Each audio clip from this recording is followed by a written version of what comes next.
Okay, continuing on. Go ahead, Colleen. Okay, I worked at college. I was one of the people in the dining room, waitress, so to speak, and I babysat and I cleaned houses for a couple of ladies. So it was all in all a good experience, and perhaps one of the best ones was the home management house, the end of my senior year, where we had 4 gals, one director, so to speak, and we had to do everything. We had to make our plans, and she would check them, and then we would cook the meals and clean the house and so on. And that was good experience for both teaching and just helping myself. Really good. Okay. So you finished school, and you've got your new bachelor's degree, and so then what did you do? I looked for a job. And since I had worked at Quinault Resort during my college years, I was going to go back there that summer too. And I applied in Hoquiam, which was not too far from Quinault, 60 miles or so. But I'd gotten my brother-in-law a job working for the Forest Service in the fall, just before I left Quinault. And they were going to go to California in April. So she and my sister invited me to come and visit them at Quinault for a few days, spring vacation, my spring vacation. I did. I met Frank, and it clicked. So can you tell us more about meeting Frank? He must have immediately gotten your attention. Yes. You want to tell us how? Well, okay. I took the bus to Aberdeen, and my sister and our mutual girlfriend met me, and we went to a movie until a particular time, and my sister says, okay, time to go. Well, it turned out that, and you can ask Frank later, but he went to reserves with friends, and one of them was my brother-in-law. So the guys, 3 guys that night, had come in with the 2 gals and went home. And the driver was Jake Stone, our mutual friend, and he was teasing me. But anyway, there was Frank, and my sister asked when I got home, well, what did you think of Frank Slater? I said, I guess he's a nice guy. And the next night was skating at the Quinault old school. And I didn't skate. I was not a balanced skater, so I said, no, I'd go and watch. But my sister was really good, so she wanted to go skating. And there was Frank, and so he'd skate, and I said later, he skated like a logger. He picked up his feet.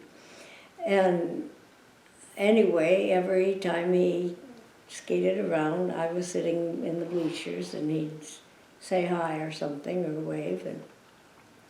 And after the skating, my sister had about a dozen people or so over to her place, her apartment. And so I got a little bit better acquainted with Frank. And after that one, she said, well, what do you think of Frank Slater? I says, I really like him. I'd like to go with him. And he asked me if I'd ever played pinochle. No, would I like to learn? I guess okay. So he took me to his friend's house the next night, and we played pinochle. And then when we went home, when he took me home, instead of going right in, we sat in the car for a couple of hours and sang old songs. which was really, really fun. And the next day my sister asked me, well, what do you think of Frank now? And I said, I want to marry the guy. So it was that quick with me. But it was a neat summer job I had at Quinault. And that last year after I graduated, I didn't need the money so much. So I was kind of an assistant cook at the lodge when they needed it, and an assistant cook at the Forest Service place, and I did laundry for some of the Forest Service guys, and the woods were down, he can tell you about that, and so we had a lot of time to go picnicking, to go hiking, to get together a lot that summer. That's neat. So I understand that you and Frank were eventually married at the Vaughan Community Church. You want to share some thoughts and experiences that December. That December, yeah. It was, well, we met in April and we married in December, and I was teaching, and of course I wanted to be married with family at home, and so it was particularly special for me to be there. My sister had been married there. And I don't know, it was just a neat, oh, well, we stayed after the ceremony to open the gifts, which nobody ever did. And so there weren't a lot of people left when we left. So our car wasn't, it had rice in it, but it wasn't really dinged up. But it had some attachments, bottles maybe or something. Anyway, put on by his good friend, who met my Aunt Dorothy, a widow, on our wedding day, and 4 months later they were married. Oh, wow. He'd picked them out for each other. So where was your first household with Frank after you guys got married? In Hoquiam. In Hoquiam. It was an upstairs apartment, and we shared the bathroom out in the hall with the people across the way. It was one bedroom apartment, and oh, I had invited my sister Shannon to come and live with me that year. So that was where we were living. And then I guess that wasn't our first house together, that was where I lived. And then we moved to a small place, which again was one bedroom, but at least we had our own bathroom, and Shannon slept in the living room. Okay. So how long was it until eventually you came back to the Key Peninsula? Well, we didn't come back until 89 after Frank retired from teaching. But we had come up for many, many family visits. So can you tell us about raising your family in Hoquiam, what that was? Yes. Well, we started in Aberdeen when we were there, because first, I should say the first place we lived after Hoquiam was Washington State. We went back to school for a year, 2 years. Anyway, then we went to California for 3 years. And then we came back. He got a job teaching in Hoquiam. And we lived in Aberdeen because there just weren't houses available that we wanted to rent. We bought a house there. And we lived there for about 5 years maybe, and then we moved out to the East Hoquiam when we had 3 boys. The youngest one was not quite 3, and then we adopted a little girl, because I said after 3 boys I really wanted a daughter. And so in the house in in Aberdeen. It was up on the hill, right next to the hospital. And we had, by the time we came back to Washington, we had 2 boys. And we had another one right there. And we stayed in the house on the East Hoquiam for about 21 years, maybe. Great. So can you share with us a little bit about how you got involved with the Peninsula Gateway and the Key Peninsula News and Well, a lot of your other activities here on the Key Peninsula? Okay, in Hoquiam, we were involved in the Rhododendron Society. So that was one of the first things up here. I found out that my cousin went to the Rhododendron Society, and we went too. And eventually, I became the editor for our little newsletter that we put out.